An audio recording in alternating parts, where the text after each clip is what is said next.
வணக்கம். ஜவைஜெட் from Javadupatti Pudur. Power writer அப்படிங்கிற YouTube channel மூலமாக உங்களை மீண்டும் சந்திப்பு ரொம்ப மற்ற மகிழ்ச்சி. அத்தோட எங்கள் சேனலை சப்ஸ்கிரைப் பண்ணுங்கள், பெல் பட்டன் அழுத்த மறந்துடாதீங்க. அத்தோட எல்லாத்துக்கும் ஷேர் பண்ணுங்கள். அதாவது உலகத்துக்கே இரட்டை அர்த்தத்தை சொல்லி கொடுத்தவர். எப்படியெல்லாம் டபுளாக மீனிங் வேறையா, அதில் செக்ஸை கலந்து, காமத்தை கலந்து, காதலை கலந்து, அதிலும் சில துள்ளல் வார்த்தைகளை கலந்து எப்படியெல்லாம் பேச வேண்டும், அதிலும் குறிப்பாக சினிமா உலகத்தில் எப்படியெல்லாம் திரைக்கதை வசனங்களை இரட்டை அர்த்தங்களில் கொண்டு வர வேண்டும் என்று உலகத்துக்கே கற்றுக் கொடுத்தவர். நாம் அந்த அளவுக்கு மிகப்பெரிய ஒரு திரைக்கதை மன்னன் கே பாக்கியராஜ் அப்படின்னா எல்லாருக்குமே தெரியும், சிறு குழந்தைகளுக்கு கூட தெரியும். நாங்கள் சிறு வயசில் துள்ளி குதித்து விளையாடி கொண்டிருந்த அந்த விடலை பருவத்தில் இரட்டை அர்த்தம், டபுள் மீனிங், அதுக்குள்ள ஒரு காதலை நுழைத்து மறைமுகமாக பேசுவது, காமத்தை நுழைத்து மறைமுகமாக பேசுவது, மற்றபடி செக்ஸை நுழைத்து மறைமுகமாக பேசுவது, போட்டு அந்த மாதிரி ஒரு வழக்கத்தை கொண்டு வந்தது யார் அப்படின்னா கே பாக்கியராஜ் தான். ஆமாம், அது யாராலையும் மறுக்க முடியாத, அவருடைய வசனங்களை எல்லாம் மறக்க முடியாத ஒரு விஷயம். இன்னைக்கும் உலகத்திலேயே மிக உயர்ந்த திரைக்கதை வசனகர்த்தா யார் அப்படின்னா கே பாக்கியராஜ்.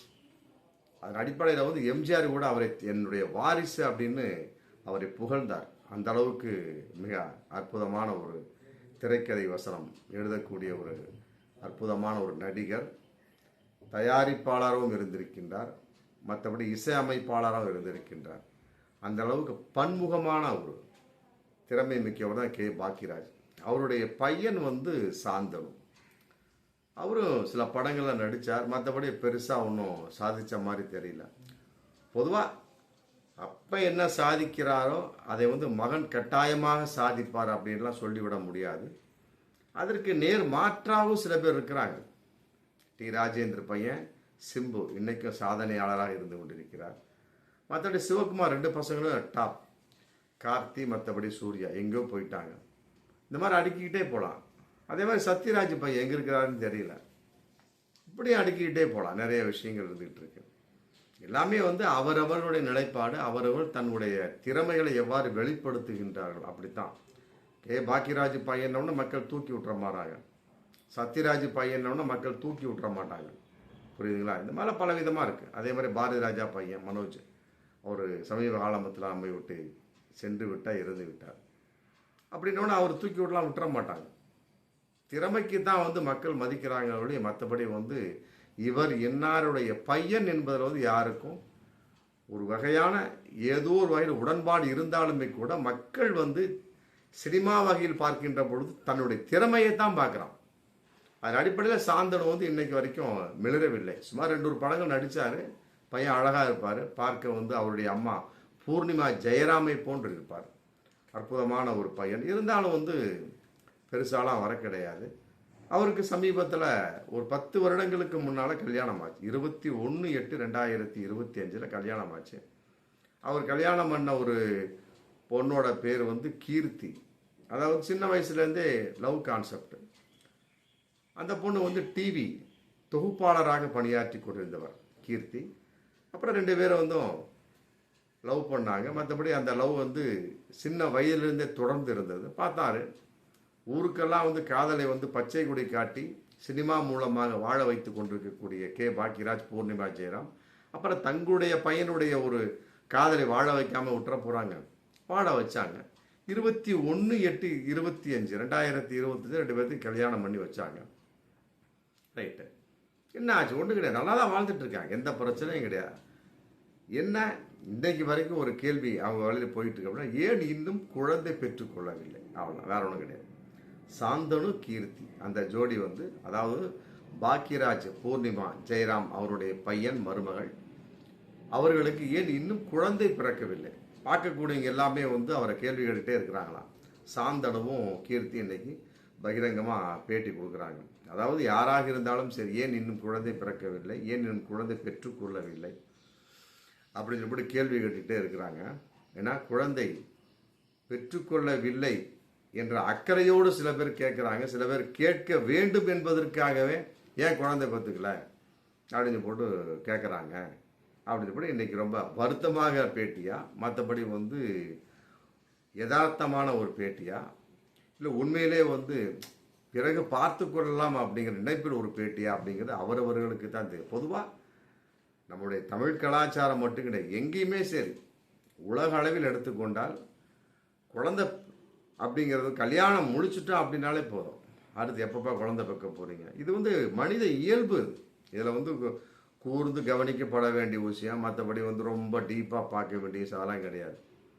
கல்யாணம் கட்டியாச்சு அப்படியா, யாராக இருக்கட்டுமே, அது கோடீஸ்வரனாக இருக்கட்டும், மற்றபடி ஏழ்மையான ஒரு குடும்ப ஒரு சந்ததியாக இருக்கட்டும், மற்றபடி ஒரு தம்பதியராக இருக்கட்டும், யாராக இருக்கட்டும், கல்யாணம் கட்டிட்டாங்களா முடிஞ்சு, அடுத்து எப்பப்பா குழந்தை பிறக்கிற, அடுத்து எப்போ குழந்தை, எப்போ சமாச்சாரம். சில பேர் வந்து 3 மாதத்தில் கர்ப்பமாயிருவாங்க சில பெண்கள். சில பேர் வந்து அதுக்கு தகுந்த மாதிரி ஆமாம் இன்று வேண்டாம் சொல்லிட்டு தள்ளி வைப்பார்கள். இது அவரவருடைய ஒரு நிலைப்பாடு. சில பெண்கள் இருக்காங்க, இன்றைக்கி இந்த காலத்தை பொறுத்த வரைக்கும் பல பெண்கள் எடுத்துக்கொள்ளலாம், சில பெண்கள் என்பதை விட பல பெண்கள் எடுத்துக்கொள்ளலாம். ஆமாம் நான் இன்னும் படிக்கணும், அதனால் இப்போ நான் குழந்தை பெற்றுக்க விரும்பலை அப்படின்னு சில பெண்கள். ஆமாம் கல்யாணம் பண்ணியாச்சு, வேலைக்கும் போயாச்சு, ஏன்னா குழந்தைக்கு என்னங்க அவசரம், இன்னொரு 5 வருஷம் ஜாலியாக இருந்துட்டு அப்புறம் என்ஜாய் பண்ணிவிட்டு அப்புறம் ஜாலியாக நம்ம குழந்தை பெற்றுக்கலாம் அப்படின்னு ஒரு வருஷம் ஒரு சில பேர். இன்னும் சில பேர் இருக்காங்க, ஏன்னா கல்யாணம் பண்ணியாச்சப்பா உடனே 2 குழந்தை பெற்றுடணும் அப்படிங்கிற மாதிரி இருக்காங்க, குழந்தைய நிற்காது. அப்படி இருக்காங்க சில தம்பதிகள், ரொம்ப கஷ்டப்படுவாங்க. அரச மரம் ஆலமரம் சுற்றிக்கிட்டே இருப்பாங்க. ஏறாத கோயில்கள் இருக்கா, அவர்கள் வந்து ஏகப்பட்ட பேர்கிட்ட வைத்தியம் கேட்டுக்கிட்டு டாக்டர் இருக்குன்ற ஒரு தனி செலவு ஒதுக்கிட்டே இருப்பாங்க. அப்படி சில பேர் இருக்காங்க, குழந்தை வர வேண்டும் என்று எதிர்பார்த்துட்டு இருக்காங்க. அவங்களுக்கு பல பேருக்கு குழந்தை கிடைப்பதே இல்லை. என்ன அடப்போடா குழந்தை இருக்கின்றது தேவையில்லை அப்படிங்கிற கான்செப்ட் வரக்கூடிய சமயத்தில் அவர்களுக்கு ஏகப்பட்ட குழந்தை உருவாகிக்கிட்டே இருக்கும். இதெல்லாம் வந்து ஒரு இயல்பின் நிலைப்பாடு, உலகின் வெளிப்பாடு. இது வந்து மனிதன் தன்மை, அந்த ஒரு குடும்பஸ்தலமான ஒரு எதிர்பார்ப்பு, அவ்வளோதான். மற்றபடி கல்யாணம் பண்ணியாச்சா முடிஞ்சு போய் அடுத்து எப்பங்க குழந்தை, இது வந்து நார்மலான ஒரு கேள்வி. அதைத்தான் வந்து பாக்கியராஜ் பையன் சாந்தனு விட்டு பாக்கியராஜ் மருமகள் கீர்த்திகிட்ட வந்து மக்கள் கேட்குறாங்க. கேட்டுக்க சமயத்தில் அவர் சொல்லியிருப்பார் போகிறோம், சாந்தனும் கீர்த்தியும் குழந்தைய பார்த்துக்கிறதுக்கு நீங்கள் பேபி சிட்டராக இருக்கிறீங்களா அப்படின்னு கேட்டாங்க யார்கிட்டயும் ஒருத்தர். இதெல்லாம் வந்து ஏற்றுக்கொள்ள முடியாத விஷயம்.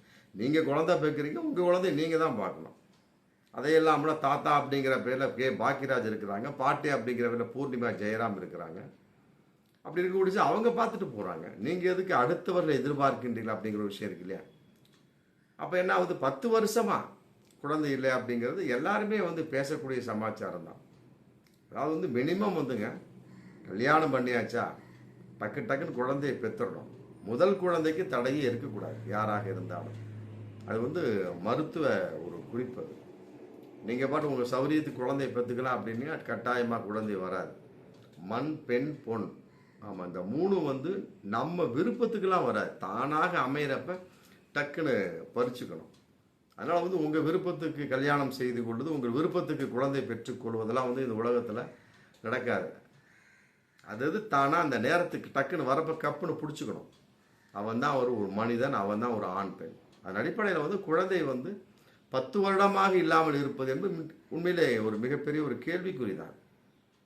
2 வருஷம் ஒரு தம்பதி வந்து கல்யாணம் பண்ணிட்டு, ஒரு ஆண் பெண் கல்யாணம் பண்ணிட்டாங்களா, தம்பதி ஆகிட்டாங்களா, இல்லத்தை இறங்கிட்டாங்களா, தாம்பத்திய உறவு வைத்துக் கொள்கிறார்களா, 2 வருஷம் தான், அவ்வளோதான்.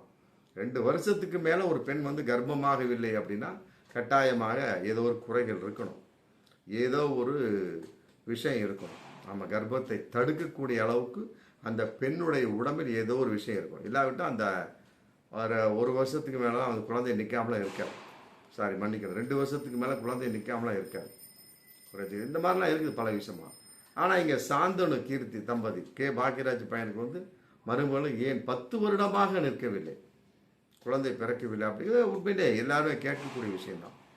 இதன் அடிப்படையில் பார்க்கணும்னு கட்டாயமாக ஏதோ ஒரு குறை இருக்கும், இல்லாமலாம் இருக்காது. இல்லாட்டி இந்த 10 வருஷமாலாம் குழந்தை பிறக்காமலாம் இருக்காது. ஆமாம், இவர்கள் வந்து அதை மறைக்கிறார்கள் அப்படின்னு சொல்லலாம், ஓப்பனாகவே சொல்லலாம். ஏன் ஊருக்கெல்லாம் வந்து முந்தானை முடிச்சு மூலமாக முருங்கைக்காயை கற்றுக் கொடுத்த பாக்கியராஜ் தன்னுடைய மகனுக்கும் மருமகளுக்கும் அதை கற்றுக் கொடுக்கவில்லையா? காமத்தை பற்றி, காதலை பற்றி பல்லாயிரக்கணக்கான திரைக்கதைகள் எழுதிய பாக்கியராஜ். என்ன இன்னும் சொல்ல போனால் அந்த முருங்கைக்காய் சமாச்சாரம் முந்தானை முடிச்சு மறக்கவே முடியாது. ஆமாம், அந்த முந்தானை முடிச்சு படம் எழுந்த உடனே எல்லார் வார்த்தையிலும் முருங்கைக்கானே தான் வந்தது. அந்த அளவுக்கு அந்த தாம்பத்திய உறவுக்கு முருங்கைக்காய் அவ்வளோ அற்புதமான விஷயம். ஆமாம், அந்த ஒரு நெறிமுறைகள்லாம் இருக்குது. அதெல்லாம் பாக்கியராஜ் சொல்லாமலா இருந்திருப்பார். எப்படி சொல்லாமல் இருந்திருந்தாலும் சரி, எப்படியும் சொல்லி இருந்திருந்தாலும் சரி, இந்த 2 வருஷம் தான் கணக்கு. ஒரு தம்பதி குழந்தை பெற்றுக்கொள்ளாமல் இருப்பதற்கு, அதற்கு மேலே தாண்டிடுச்சு. ஒரு பெண் கர்ப்பமாகவில்லை, கல்யாணம் ஆன பெண் அப்படின்னா ஏதோ ஒரு பிரச்சனை இருக்குன்னு அர்த்தம். அதனால சாந்தனு கீர்த்தி சம்பந்தப்பட்ட வகையில் 10 வருடமாக குழந்தை இல்லை அப்படிங்கிறதுல இவர் சொல்ற சமாளித்து பேசுகிறார். பேபி சிட்டர் ஆக நீங்கள் இருக்கின்றீர்களா? குழந்தையை பெற்று கொடுத்துட்டு நீங்கள் பார்க்குறீங்களா? எங்களுக்கு எப்போ குழந்தை பெற்றுக்கணும்னு தெரியும், கடவுள் தருவார், அதற்கு நேரங்காலம் உண்டு அப்படின்னு சொல்லி பல விதமாக பேட்டி கொடுத்துருக்கிறாரு. அதெல்லாம் மிகப்பெரிய ஒரு சமாளிப்பு கேஷன், அவ்வளோதான். அப்படி தான் சொல்ல முடியும். மற்றபடி கட்டாயமாக கர்ப்பம் சாந்தனு ஆமாம் அவர்களிடம் நிற்கவில்லை, இது கீர்த்தி அவர்களிடம் நிற்கவில்லை. மற்றபடி சாந்தனு கீர்த்தி அந்த தம்பதியருக்கு குழந்தை பெற்றுக்கொள்ளக்கூடிய அளவுக்கு சில குறைபாடுகள் இருக்கலாம் என்பதுதான் இந்த 10 வருட காலமாக அந்த அடிப்படையில் பார்க்கக்கூடிய ஒரு விஷயம். அதனால இது சம்பந்தமாக இன்னைக்கு பெரிய விஷயம்லாம் கிடையாது. ஏகப்பட்டது இருக்குது. நயன்தாரா போன்றவர்கள் மற்ற சோழியத்திலே வாடகை தாய் மூலமாக குழந்தை பெற்றுக்கிறாங்க. அது பாக்கியராஜ் பூர்ணிமா ஜெயராமுக்கு தெரியாமலா போயிட போகுது.